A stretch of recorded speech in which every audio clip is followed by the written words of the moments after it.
folks, how you doing? I just finished reading Cell by Stephen King.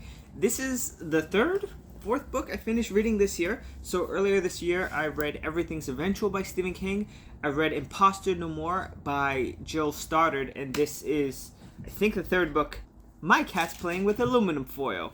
It's fine, we'll get through this. Just a quick synopsis about what this book is about. It's not really a zombie book, but the monsters in this book do act like zombies. Unlike zombies, they're not undead, you can kill them. And very early on in this book, I'm not going to ruin the entire ending or the entire story, but very early on, the premise of the book is that anyone who is on his cell phone after a certain time on a phone call, they get this signal that gets into their head that basically brings them to like this base state of violence and anger. What do I think about this book? Well, it does take place in the northeastern United States, New England, and so a lot of the areas from other books, they're quickly mentioned, but they're not really explored at all in this book. In this book, it is sort of an apocalyptic novel because so many people have cell phones that the society is completely destroyed. One quick note, I did see the movie the day I finished this book, the one with Samuel L. Jackson and John Cusack. By the way, they were also both in the movie 1408, also written by Stephen King. And I highly recommend not to follow the movie. It seems like the movie was done very quickly. They cut out a lot of things from the book.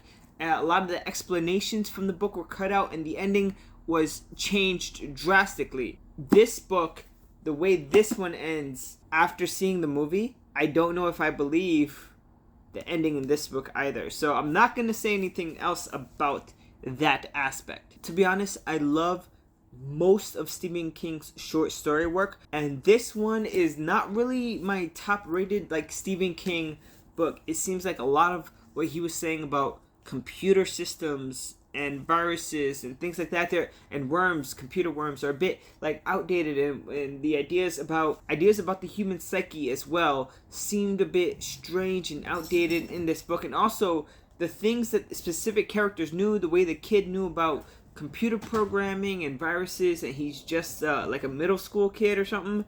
I don't know, it's not very believable to me. But again, this is a fiction book, so it doesn't really need to be believable. This was published in 2006, and so at that time, I don't think there were, like, smartphones wasn't a thing back in 2006. I think people were still using flip phones and the Razor. Yeah, you could send texts.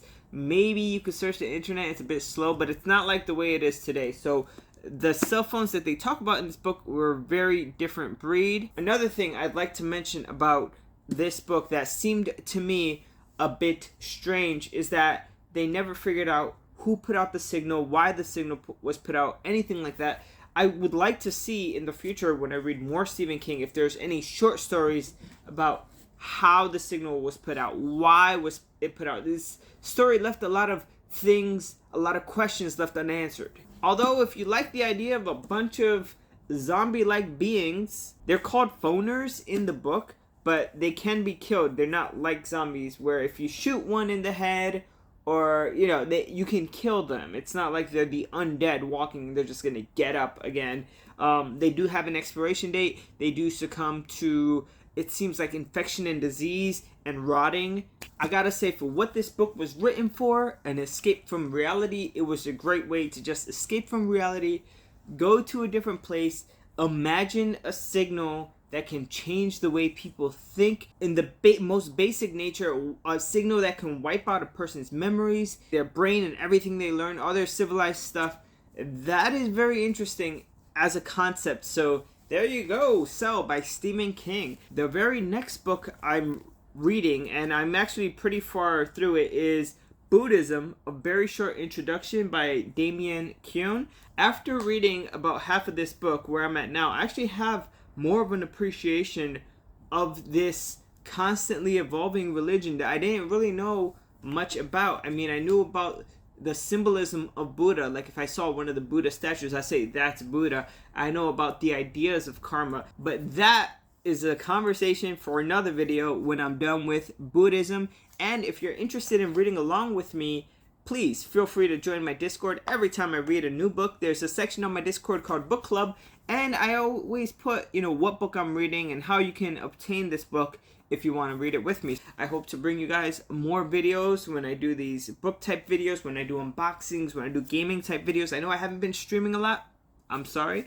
I've actually found a lot of enjoyment playing games off stream with my wife. So I've recently finished Trials of Mana on the Nintendo Switch, and now we're playing Final Fantasy 1 on the PSP, the 20th anniversary edition. Please leave your comments and questions down below. Maybe it might be the subject of a video. What do you think about my bookshelf?